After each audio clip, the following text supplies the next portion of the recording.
B.Ed BSc part first online classes में आपका स्वागत है।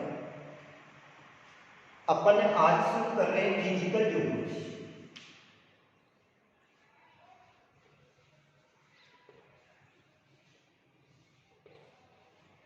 फिजिकल ज्योग्राफी यानी भौतिक भूगोल।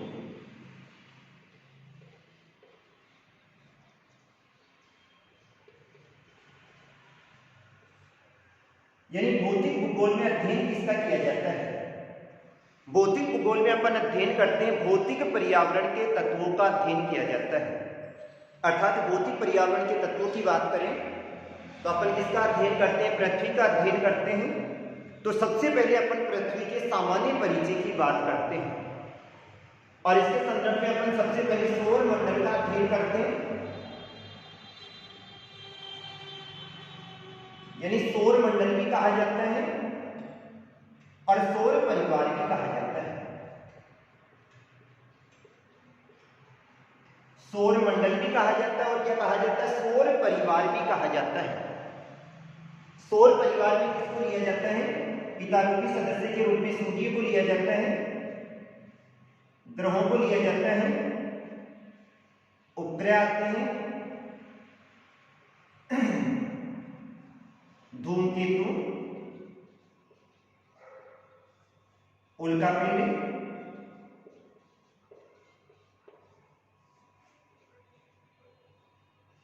क्षुद्र ग्रह और तारे। इन सबका जो सम्मिलित रूप होता है वो क्या कहलाता है? सौर परिवार। सौर परिवार में पिता रूपी सदस्य के रूप में सूर्य को लिया जाता है, ग्रहों को सम्मिलित किया जाता है, उपग्रह को लिया जाता है, धूमकेतु को लिया जाता है, उल्कापिंड को लिया जाता है, क्षुद्र ग्रह और तारों को सम्मिलित किया जाता है। सबसे पहले अपन बात करते हैं सूर्य। सूर्य की बात करें तो आज संपूर्ण यानी जो ब्रह्मांड है, इस संपूर्ण ब्रह्मांड में ऊर्जा का जो प्रधान स्रोत है वो कौन है? सूर्य। संपूर्ण पृथ्वी का अध्ययन करें, ग्रहों का अध्ययन करें, तारों का अध्ययन करें, इन सब पर जो ऊष्मा का प्रधान स्रोत है वो प्रधान स्रोत कौन है? सूर्य। सूर्य के केंद्रीय भाग में हाइड्रोजन पाई जाती है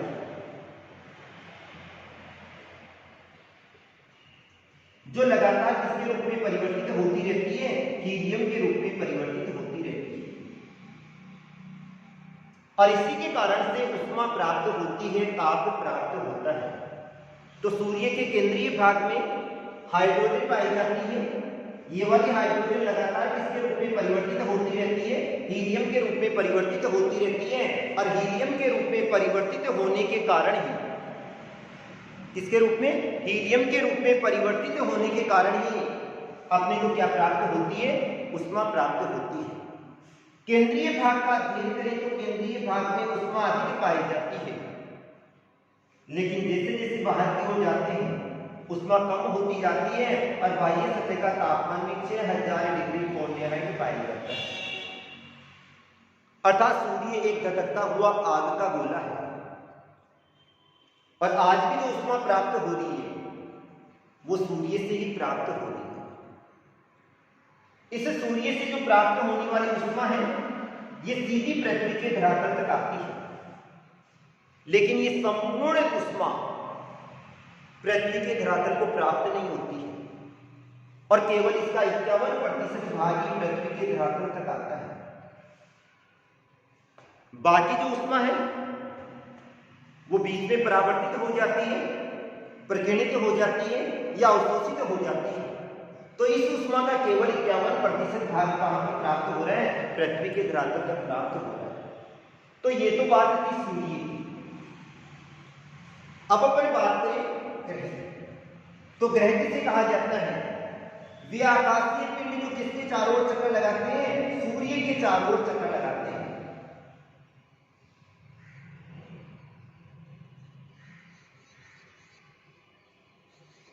वे आकाशीय पिंड जो सूर्य के प्रकाश से प्रकाशमान होते हैं और सूर्य के चारों ओर चक्कर लगाते हैं, क्या कहलाते हैं? ग्रह कहलाते हैं। दोबारा से बता देता हूं, वे आकाशीय पिंड जो सूर्य के चारों ओर चक्कर लगा रहे हैं और सूर्य के प्रकाश से प्रकाशमान होते हैं, क्या कहलाते हैं? ग्रह कहलाते हैं। संपूर्ण पृथ्वी की बात करें अपन, तो संपूर्ण पृथ्वी के ग्रहों का अध्ययन करें तो संपूर्ण पृथ्वी पे वर्तमान में 8 ग्रह पाए जाते हैं। कौन कौन से हैं? क्रम से बता देता हूं। बुध,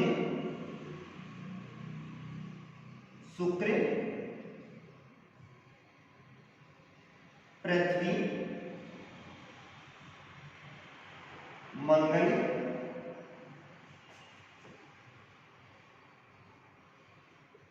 बृहस्पति,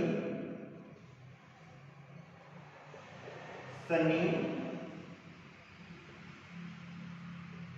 अरुण, वरुण,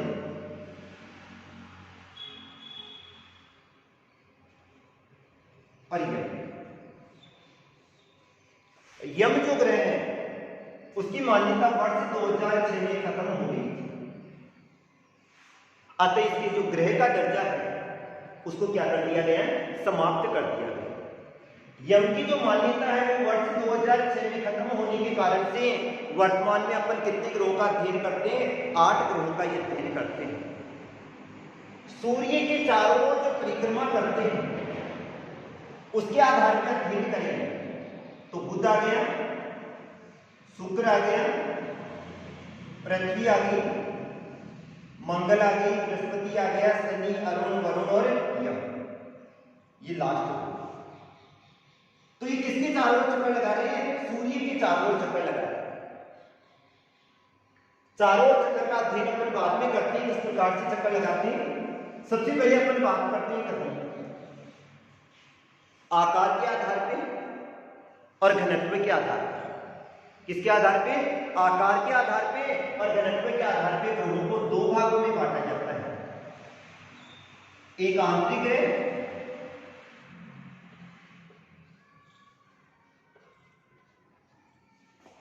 और दूसरा आ जाता है बाह्य ग्रह।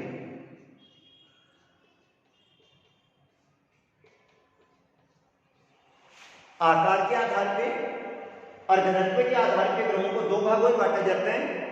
एक नंबर आंतरिक ग्रह हो गया और दूसरा कौन सा हो गया? बाह्य ग्रह। सबसे पहले अपन बात करते हैं आंतरिक ग्रह। वे ग्रह जो कि आकार में छोटे पाए जाते हैं लेकिन जिनका घनत्व अधिक पाया जाता है, क्या कहलाते हैं? आंतरिक ग्रह। वे ग्रह जो कि आकार में तो छोटे होते हैं लेकिन घनत्व क्या पाया जाता है? अधिक पाया जाता है। क्या कहलाते हैं? आंतरिक ग्रह कहलाते हैं। इसके बाद में आते हैं बाह्य ग्रह। वे ग्रह जो कि आकार में तो बड़े होते हैं, किसमें? आकार में तो बड़े होते हैं लेकिन घनत्व क्या पाया जाता है? कम पाया जाता है। अर्थात अपन बात करें तो आज अपने जितने भी ग्रह पाए जाते हैं ये सारे के सारे ग्रह सूर्य में से निकले हुए हैं। और जब ये वाले पदार्थ सूर्य में से निकले थे तो जो भारी पदार्थ थे वो तो पास में ही गिर गए और जो हल्के पदार्थ थे वो दूर जाकर गिर गए। तो जिनका घनत्व अधिक था वो पास में गिर गए और जिनका घनत्व अधिक कम था वो कहां चले गए? दूर चले गए। तो आंतरिक ग्रह का घनत्व अधिक पाया जाता है लेकिन इनका आकार क्या है? छोटा है। और बाह्य ग्रह आकार में तो क्या है? बड़े हैं लेकिन इनका घनत्व क्या पाया जाता है? कम पाया जाता है। अब सबसे पहले अपन बात करते हैं बुध की। बुध की बात करें आकार में सबसे छोटा ग्रह,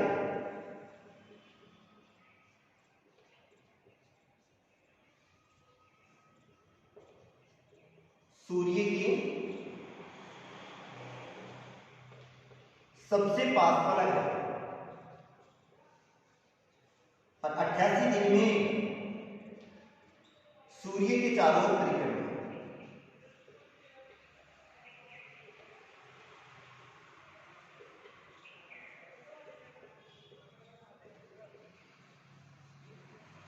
इसके उपग्रह नहीं।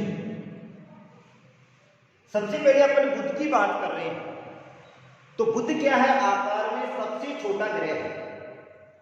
आकार में सबसे छोटा ग्रह कौन सा है? बुध है। सूर्य के सबसे पास वाला ग्रह भी कौन सा है? बुध है। मात्र 88 दिन में सूर्य के चारों ओर क्या करता है? परिक्रमा करता है, और इसके एक भी उपग्रह नहीं है। सूर्य के सबसे पास वाले ग्रह की बात करें तो जैसे ये सूर्य आ गया, और सूर्य के जस्ट पास में कौन सा पाया जाता है? बुध। आकार में सबसे छोटा भी कौन सा है? बुध है। फिर आगे अपन बात करते हैं शुक्र की। शुक्र की बात करें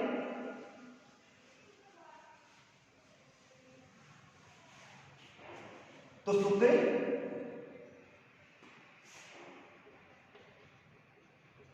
सबसे चमकीला ग्रह है।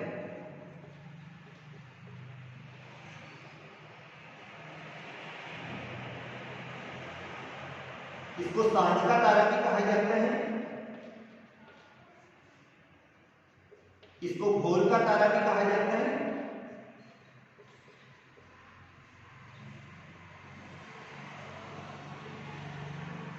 पृथ्वी की बहन भी कहा जाता है। यानी अपन शुक्र की बात करें तो सबसे तेज चमकीला ग्रह।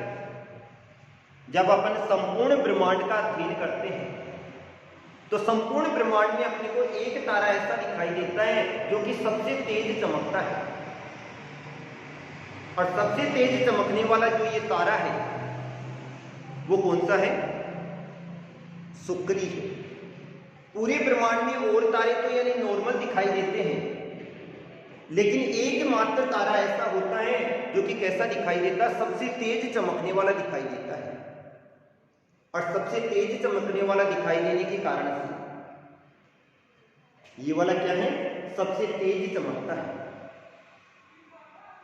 इस कारण से इसको चमकीला ग्रह भी कहा जाता है, सांझ का तारा कहा जाता है। सांझ का तारा क्यों कहा जाता है? क्योंकि शाम के समय अपन देखते हैं जब एक तरफ सूर्य अस्त होने की स्थिति में होता है और ब्रह्मांड में अपने को केवल एक ही तारा दिखाई देता है, और वो एक तारा दिखाई देने वाला कौन सा है? अपना शुक्र ग्रह है। शाम के समय दिखाई देने के कारण से इसको सांझ का तारा कहा जाता है, और शाम के समय कौन सी दिशा में? पश्चिम दिशा में दिखाई देता है। शाम के समय दिखाई देने के कारण से क्या कहा जाता है? सांझ का तारा कहा जाता है।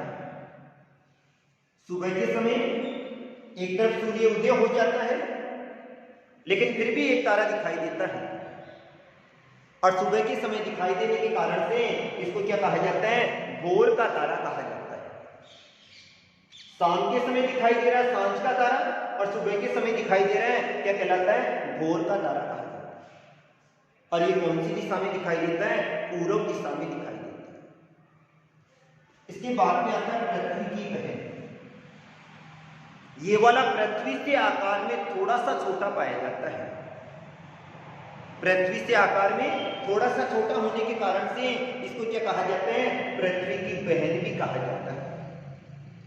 तो शुक्र की बात करें तो शुक्र को सांझ का तारा भी कहा जाता है, भोर का तारा भी कहा जाता है। पृथ्वी से आकार में थोड़ा सा छोटा होने के कारण से पृथ्वी की क्या कहा जाता है? बहन भी कहा जाता है। ये सबसे तेज चमकता है, और सबसे तेज चमकने के कारण से इसको क्या कहा जाता है? चमकीला ग्रह भी कहा जाता है। ये तो थी बात शुक्र की। इसके बाद में अपन बात करते हैं पृथ्वी की। पृथ्वी की बात करें तो जीवन कौन से ग्रह पर पाया जाता है? पृथ्वी भी पाया जाता है।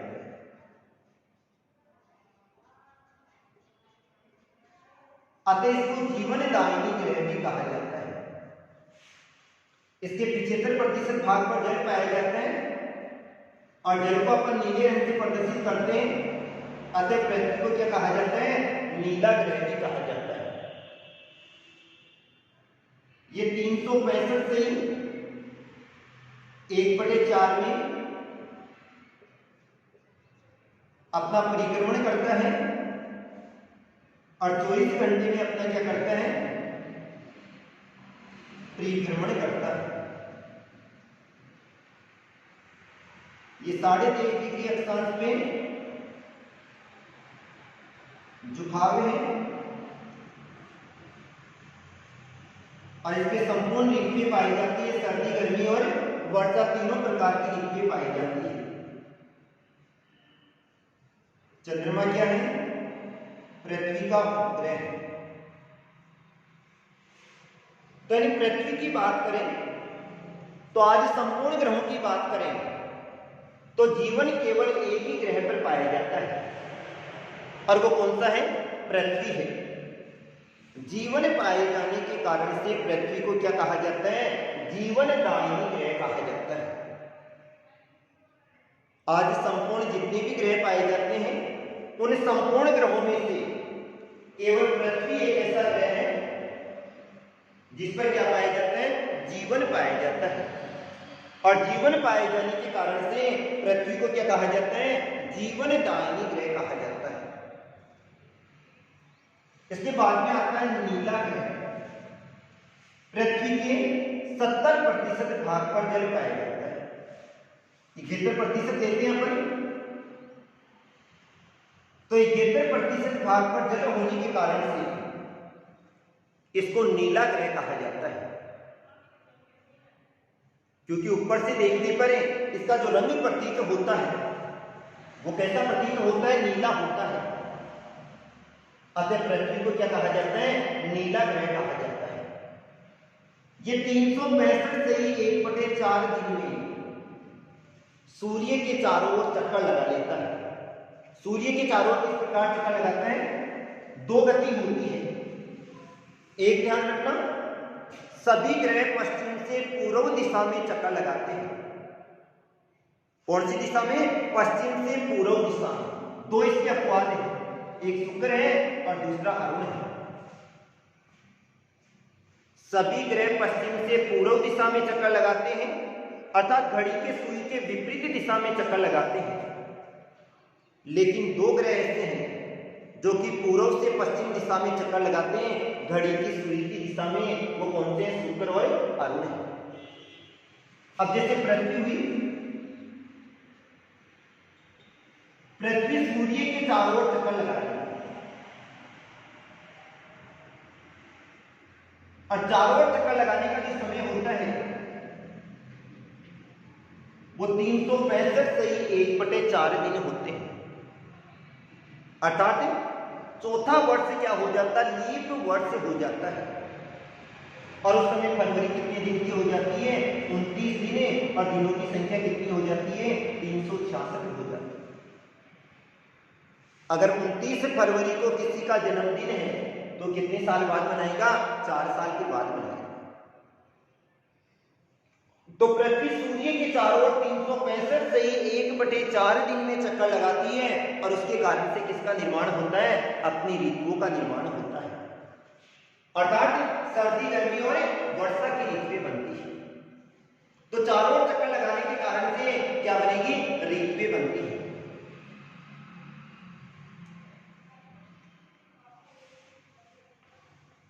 दूसरी बात करें अपन तो पृथ्वी अपने स्थान पे चक्कर लगाती है और अपने स्थान पे घूमने की इस क्रिया को क्या कहा जाता है? परिभ्रमण कहा जाता है। और जो परिभ्रमण करती है वो 24 घंटे में करती है, लेकिन उसमें समय थोड़ा सा कम हो जाता है। 23 घंटे 56 मिनट कुछ है। अतः चौथा वर्ष अपने आप ही क्या हो जाएगा? लीप वर्ष हो जाएगा। तो अपने स्थान पे चक्कर लगाने के कारण से दिन और रात बनते हैं। जो भाग ठीक सूर्य के सामने होगा वहां पर दोपहर के 12 होंगे और जो भाग विपरीत दिशा में होगा वहां पर रात के 12 बजेंगे। पश्चिम से पूर्व दिशा में चक्कर लगाएगी तो इधर सूर्य अस्त होगा और इधर सूर्य उदय हो जाएगा। तो ये तो था परिक्रमण और परिक्रमण। तो 365 से 1/4 दिन में तो परिक्रमण करती है और 24 घंटे में क्या करती है? परिभ्रमण करती है। पृथ्वी का जो झुकाव है वो कितने डिग्री है? 23.5 डिग्री। अपन ग्लोब का खेल करते हैं। अपना ग्लोब इस प्रकार होता है।